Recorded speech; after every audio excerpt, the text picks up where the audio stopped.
It now gives me great pleasure to bring on board Mr. R.S. Sodhi of Amul to talk about what is happening to the food sector and what really can be done to revive the food sector, which is going to be an important differentiating factor for the Indian economy. Mr. Sodhi, pleasure to have you back and thank you for joining us. Let's first talk about your understanding of demand and what is happening, and let's talk about the trends which you are witnessing and experiencing in your sector, because frankly the food stroke the dairy sector is one sector where the impact of the COVID crisis, if at all, has been minimal. As far as food or the dairy sector is concerned, you said rightly that there was no problem of demand, and that some consumption sector stopped or reduced considerably, but some like household sector, that has grown very much because people were consuming more food or packed food or good food, tasty food of trustworthy brands at home. HoReCa segment, which constitute around 10 to 15% to the any food category, was initially zero. Now it is coming up 3 to 4 to 5%. So household increase has been, compensated for the HoReCa loss, and I think gradually it is HoReCa is coming up. So we are more or less at par. So is the case with other food companies. Definitely some distribution channels have changed. People buying habits have changed. People are buying either more from the general trade or from the e-commerce, buying more bigger packs in the metros, or buying more branded, trustworthy products. So that things have changed, but overall consumption of food is normal. Have you seen a shift, Mr. Sodhi, in your portfolio, which is that have you seen that your customer base has migrated towards basic dairy products and they moved away from what could be called as luxury products? Yeah, definitely. There has been major changes in few product categories. You see, in milk, the biggest category is pasteurized packed milk. That is normal. In spite of closure of hotel and restaurant, household consumption increased. No doubt, the cities or the area which are under containment, still consumption is low. I tell you, just yesterday was the Eid. The Eid sale was the same record Eid sale what we had the last year. Or Raksha Bandhan is tomorrow.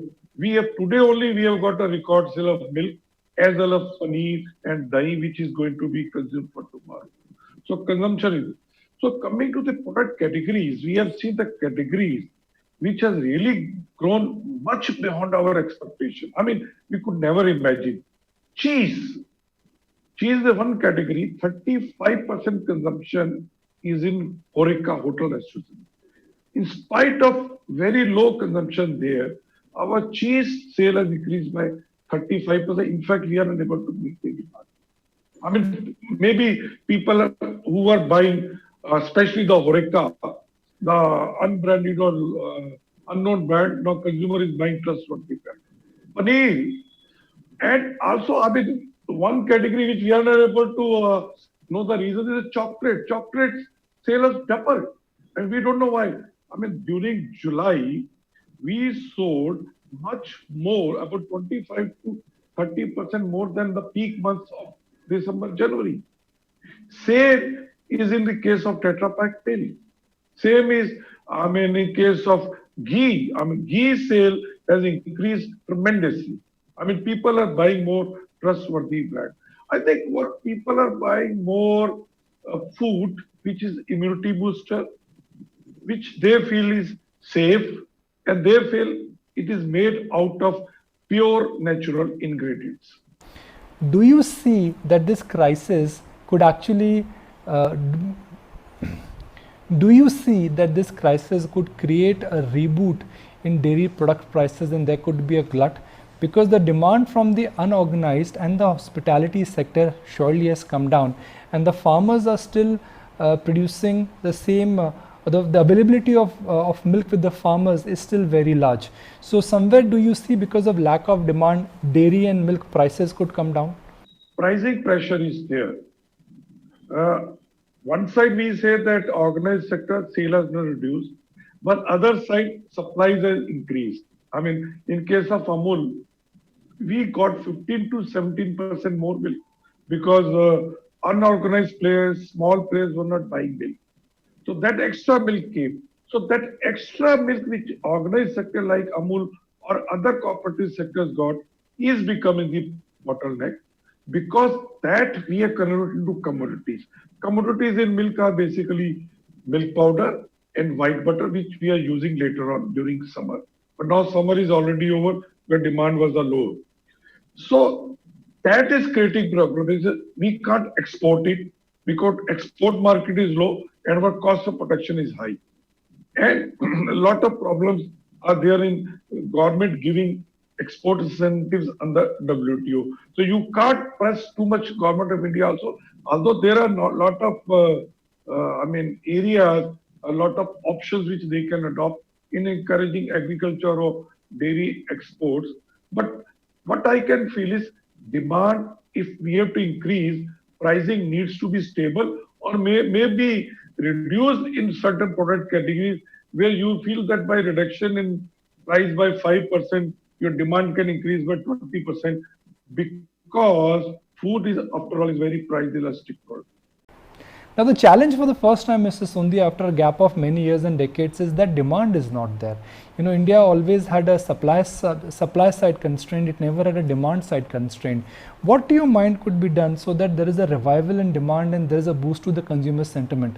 The banks are clearly saying that the economy is not pain-free. So what do you think the government can do to mend the sentiment and to fix things? If demand has to be increased, more liquidity has to come. And how more liquidity can come in the sector?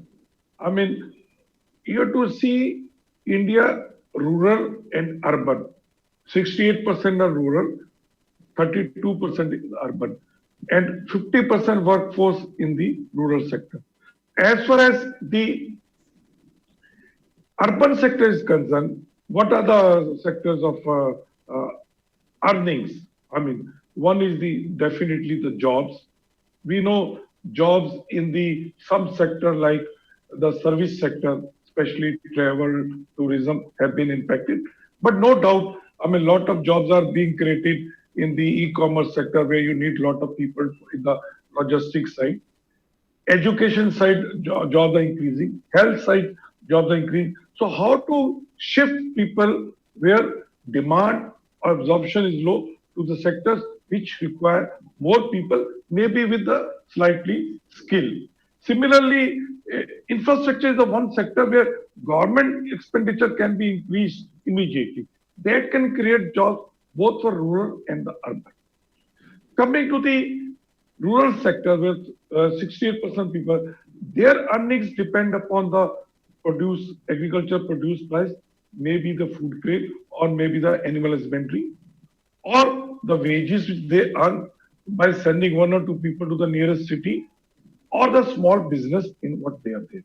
No doubt government of India already provided a stimulus by way of increasing the Manrega 40,000 crore and announcing a lot of stimulus has been announced, and I feel it will definitely create some more liquidity in the market and the demand for the products and the services.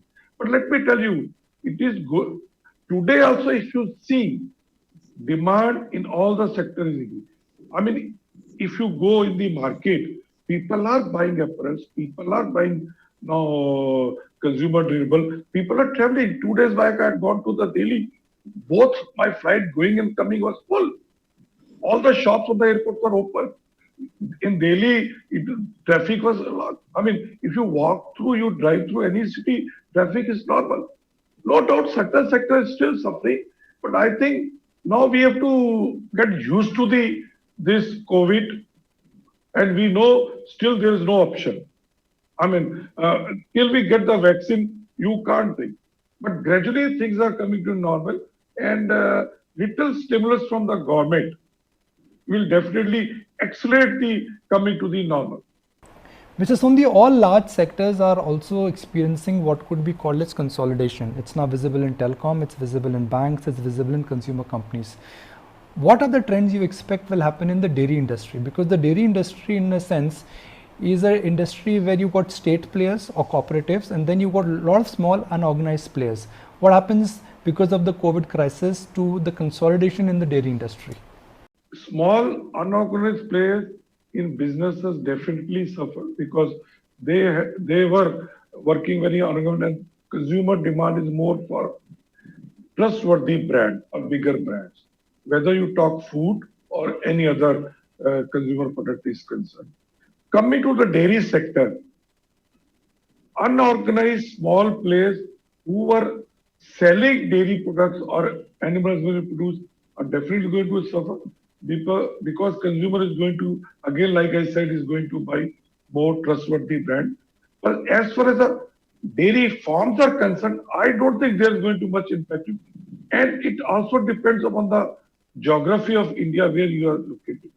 I mean, the states where cooperative sectors like Amul is there, or Rajasthan, Saras is there, or Punjab, Veka is there, where they are able to buy milk at a good price, farmers are not suffering. I mean, I give you example of Amul. Last 130 days, we have given around 16,000 crore cash in the hand of the rural producers. And that is a big boost. I mean, that has really created a lot of demand for the urban industry. And this 16,000 crore rupees has been converted into demand for the various products, food, apparels, and other. I mean, you take any electronic or the education or the automobile. So I feel that urban as well as rural sectors are going to become normal. Some sectors are going to suffer. Now, the government of India is using this crisis in order to do some inward thinking, and one of the realizations has been that India does have the technology and the skill in the manufacturing sector. In the dairy sector, India a couple of decades ago was not at all Atmanirbhar. In fact, we were dependent on imports from dairy-rich countries. So, what do you think can be done to make India's dairy sector more Atmanirbhar? And do you think in India complete Atmanirbharta can be achieved? You're right. This one thing which is an innovation in during lockdown and COVID is our trust or confidence Atmanirbharta. And this new word has really given good meaning to everybody. First is we have to see what are the major categories in which we are not Atmanirbhar. Which are the categories? First is the energy. Second, minerals, electrical and electronics, and then the food is edible oil. So we have to decide and take long-term measures to become Atmanirbhar. You see, becoming Atmanirbhar is not 1 year, 2 year, 5 or 10 years game. We have to plan for the next 25 to 30, 40 years, make policy guidelines. Coming to the milk, till mid-70s, we were not Atmanirbhar. We were milk deficient. We were dependent on imports from the other dairy-rich country. But in mid-70s, farmers, policymakers, and political leadership decided to become Atmanirbhar. And Operation Flood was planned where Amul was replicated all over India. And it is 20-25 years project. And today we are world largest producer. We were 1/3 of USA that time. Today we are double than USA. We were 1/8 of Europe. Today we are 25%. So we can become. Why not in energy? Why not in edible oil? I mean, we have got all the resources. We have got the people, biggest assets, world's largest market, fastest growing market. So if policymakers and political leadership, fortunately now political leadership is stable. So these decisions, these policy decisions can be taken, and one sector by one, we can make policies how to make Indian industry coming out with the best products and services. So you can't become Atmanirbhar just by protecting inefficient Indian industry. So what is in store for Amul and for the dairy sector? The dairy sector was growing in early teens. Given that the COVID crisis has not affected the dairy and the food industry, is Amul on course for a double-digit growth? We are expecting double digit. I mean, till now in our consumer product, we are growing at a double digit. So is in the case of most of the organized or branded food product categories. No doubt we are suffering in commodity because of practically no sale. But I feel in food will definitely most of the industry will achieve near about double digit, near about double. So, Mr. Sundhi, what is the future of the Dudwala in India? A very good question. In rural India, if you can give stable and remunerative source of livelihood, it is the Dudwala job. Reason is simple. In India, consumption of doodh is increasing or milk is increasing. We are buying more fat and protein rich food. And with the increase in income, consumption of doodh is going to increase. So anybody in the business of milk or doodh or dairy products, next 30, 40, 50, 100 years, one can expect double digit growth because that is going to be the increase in demand for the organized or packed dairy products. So it is not only the people who are producing food or who are selling milk, all the related industry, whether in the processing or logistic or in branding or in the packaging or in providing IT solution, that milk or animal husbandry or food is going to give double digit growth. Now, if you're optimistic about the dairy sector and if the potential in the dairy sector is very large, and we all know that Indians are consuming more protein, more milk, our per capita towards branded dairy products is going higher. How come we don't have too many corporates and global MNCs in the dairy sector, and those who've also come in the past have pretty much decided to vacate the spectrum? It is very simple because dairy sector is dominated by the cooperatives which are owned by farmers. Their business objectives are diagonally opposite to the any business enterprise. Farmers would like to operate their business at highest raw material prices and very affordable price to the consumer by keeping minimum in between gross profit or EBITDA. Any industry will like to earn actually more when they are investing. They want to buy raw material lowest and they have to sell the product equal to the cooperative. So there is no much, I say, malai or the margin in between. So a lot of, you see, the world's biggest multinational dairy companies have entered India. In fact, when Amul started in India, already the world's biggest multinational dairy company was in India. So they are not able to get the margins what they're able to get in other countries. So Indian farmers are getting 70 to 80% of what consumer pay in case of milk. All over world, farmers are getting only 36%. So naturally, that business model will not work in India. So if there is opportunity, like I said earlier, but there is a lot of opportunity, but the business model for Indian dairy industry will not be like the world over or the other industry. Here, if you become more supply chain efficient from buying to selling with the minimum margins, you can really help because scale is huge. Dairy industry is today 8 lakh crore. Organized is around 2.2 lakh crore, growing at 12 to 15%. You show me any sector which has got so much potential. So how can an entrepreneur, Mr. Sundhi, make money in the dairy sector? Because like you said, the dairy sector is dominated by cooperatives. The demand is very high. Milk prices may not be, the margins may not be as thick as what other countries have. So for somebody who wants to say, look, I want to bet on the Indian dairy sector purely because of growth and per capita, and I have a long time horizon which runs into years. How can I make money by investing in the dairy and the milk business? I don't think you can be in dairy sector without milk. First thing is that. Second is one has to think very, very local. Local means local buying, local processing, local selling within a district or two districts. Because one district in India can give a business of 3 to 500 crore rupees. You buy milk, sell milk in packed form, sell buttermilk, sell dahi, sell local sweets, sell paneer, sell flavored milk.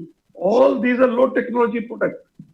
And you can make in 2 or 3 districts of any good Indian states 300 to 500 crore rupees business. No need to going national or full state if you are a small enterprise. In the food, success is only local brand, local buying, local distribution, because consumer is preferring today more locally produced food, locally produced, no doubt very trustworthy brand. Well, Mr. Sodhi, really appreciate your time. You've been very vocal, and thank you for candidly answering all our questions. Stay safe, and once again, a big thank you.